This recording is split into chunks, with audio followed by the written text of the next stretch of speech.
Bryan Ardis, Dr. Bryan Ardis. Welcome to Puerto Rico, and thank you to come here. Okay, I have a question. What is a favorite food in Puerto Rico? Rice and beans. So if somebody brought to your home, a friend of yours brought a bowl of beans and rice that you thought was the greatest beans and rice ever, but you couldn't figure out what they did with it, and it came from one restaurant. What restaurant would you go back to find out how they made that wonderful beans and rice? Would you go back to the one that made it, or go to some other bean and rice restaurant and ask them, what did the other people do? Who would you go to? The original, the chef who made it, wouldn't you? If Martha Stewart made a cake and gave it to you, and you ate it, and you were like, oh my God, this is the greatest cupcake or cake I've ever eaten. I wonder what she put in it. Would you go look up Rachel Ray's website to find out what Martha Stewart did with her cake that she gave you? Who would you want to ask? Right. Why would you want to ask her? She made it. If you want to know why you need to stop these shots, wouldn't you like to know who made them? Really? Really? All right, so who made them? Only if Satan works at the University of Pennsylvania. All right, so you saw up on the screen a Time Life magazine cover from January 11th, 1999. It showed, a second ago, it shows the DNA, and half of the human DNA turns into a snake. And it says, the future of medicine. The subtitle read and reads, how genetic engineering will change us in the next century. The term is genetic engineering. Is this the next century from 1999? You're in it. This is what they said they were going to do. And they showed you an illustration. They're going to turn your DNA into a serpent. Half of it. Half of your DNA. But the term genetic engineering, everyone needs to pay attention to. Why do you need to stop these shots? One of my favorite presentations today so far is Dr. Henry Ely with the blood clots, the sticky blood. All right, we need to explain this to you. There is a doctor out of Canada named Dr. Charles Hoff, and he gave mRNA shots, COVID-19 shots, to all his patients. And last summer, 2021, he said, when I ran a blood test on all of them, because they all had side effects, he wanted to know, did they have elevated something? And they found and published what's called elevated D-dimers in their blood. And he said this is meaning 60% of all of his injected patients, no matter what their ages were, they had massive amounts of blood clotting being made in their body. Now, I did not know what elevated D-dimers was, so I had to look it up. I wanted to know, what are medical doctors and lab technicians trained to look for when they see elevated D-dimers on a blood test? Imagine my shock. It's in this presentation. I show you what they're told to look for. The first, there's 5 bullet points that Medscape.com, a medical online journal, says in 2019 every medical doctor and lab technician should look for with elevated D-dimers. When you see it, medical doctors, this is what you look for. Number 1, deep vein thrombosis, which is a blood clot in your lower extremities, lower legs. Second bullet point, a blood clot in your lungs, pulmonary embolism. Angie showed you a picture of one of those. You should look for that. The thirds are little bitty micro blood clotting all over the body. The first 4 bullet points describe various types of blood clots the medical doctors should go look for when they see elevated D-dimers on a test. Go look for blood clots all over the body. They're somewhere, and based on where they are, they have a different name. Got it? If it's in the brain, it'll be thromboembolism, cerebral thromboembolism. The fifth bullet point that states when a medical doctor sees an elevated D dimer, you need to go look for this thing causing the blood clots. Guess what it is? Snake venom poisoning. Okay, now Dr. Charles Hoff in Canada says 60% of all of his COVID-19 injected patients have elevated D dimers. Medscape online journal says medical doctors need to go look for snake venom poisoning that causes blood clotting. So I decided, now that I've learned that elevated D dimers means massive blood clotting and snake venom poisoning could be something you're looking for, I wanted to know who made the shots, right?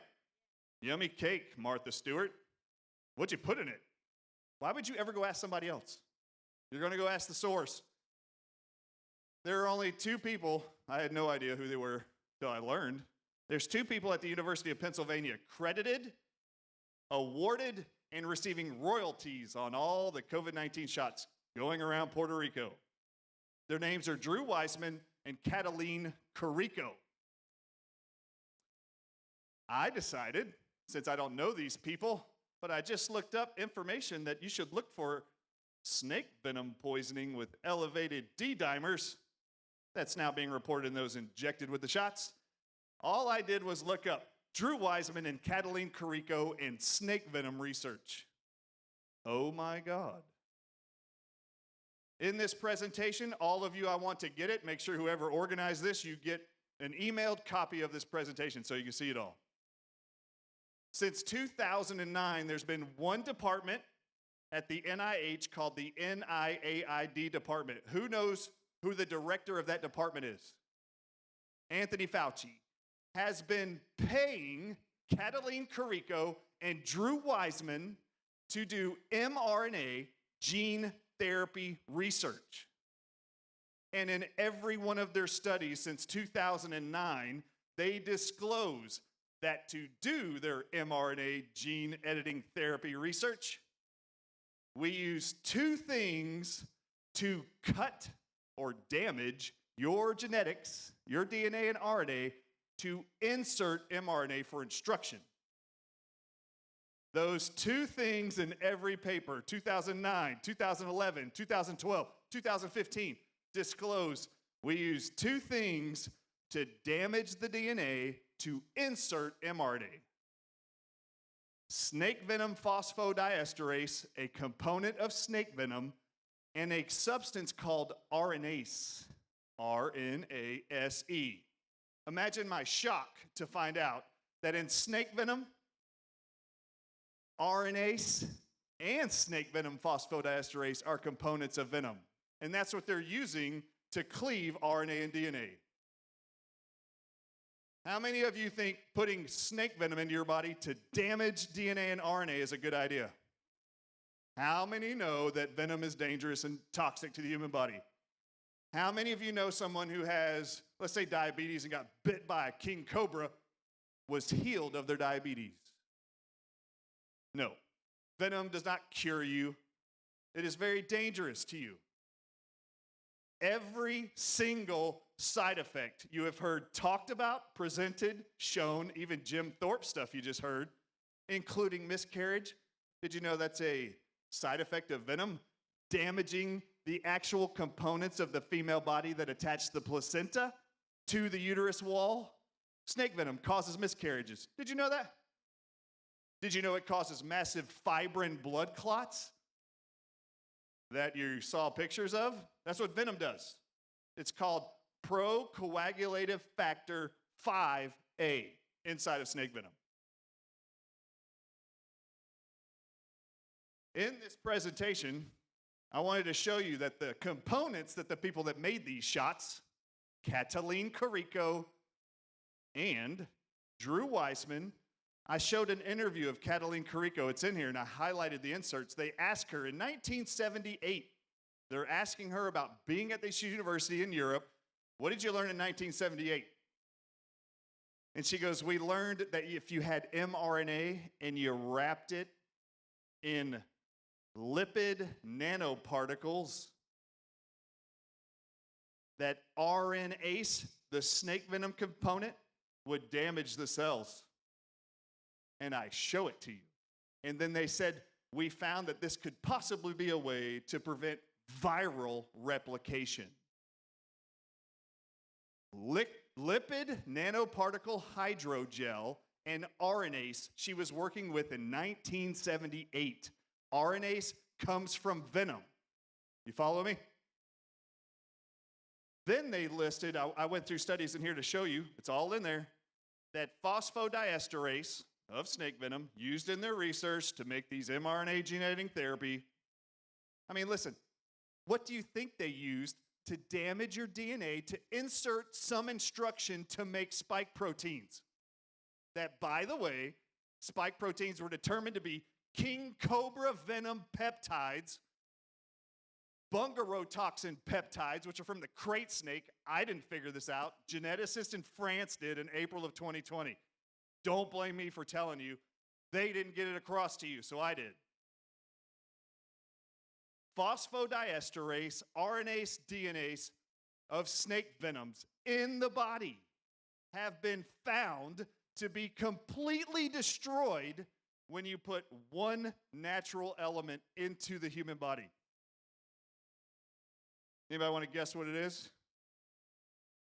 Anybody tell me a natural component of any kind that's proven to denature and detoxify venom in the human body? Every single Puerto Rican injected with these shots should be taking it every day to get that crap out of you. It's EDTA. EDTA. Somebody want to say it in Spanish? Good. 1,000 to 2,000 milligrams every day of that stuff you should be on every day. And yes, your buddy, Dr. Bryan Ardis, the retired chiropractor, is working with medical doctors to build labs to actually test you for venom in your body, which is phosphodiesterases, phospholipase A2. We're going to test for elevated D-dimers in every single mRNA injected person, and then we're going to treat you to try to save you. Since 1948, I have studies where they took fibrin clots made from snake venom in the body of an animal or a human, and they used 60% solution of urea, which you heard Jonathan Otto talk about. They could take a solution of 60% urea from urine, and if they drop a fibrin clot made from snake venom, it will instantly dissolve. So guess what we need to start testing? Take these blood clots and drop it in the stuff they've been using for the last 70 years to prove whether or not it's something else other than venom causing the clots. I am determined to save as many people who have been lied to, misled, coerced, bullied. You've all been lied to. You might as well look to people like these people here and those that were speaking from afar who were trying to solve the mystery of what's causing so much harm, miscarriage, death, infertility, blood clots. It's absurd. Anybody up here? Raise your hand if you helped create the COVID-19 shots. Do you know how hard it is to try to figure it out? If Martha Stewart gave you a cake, don't come ask me what she did to make it. I'm not a baker. I'm a chiropractor. You got to go look at the people who created it. Look at their research and then go back and find out what did they use to either detoxify it, denature it, or make improvements there. Understand? The shots are proven to kill. You can call them poisons. You can call them whatever they are. The people who made the shots just got $3 million royalty check at the University of Pennsylvania, and they've used snake venom in their research since 1978. They said it in their interviews. They published it in their research studies. Don't ignore it. If you want to solve it, go look at who made it. That's where you have to start. I'm Dr. Ardis. Puerto Rico rocks. You're out.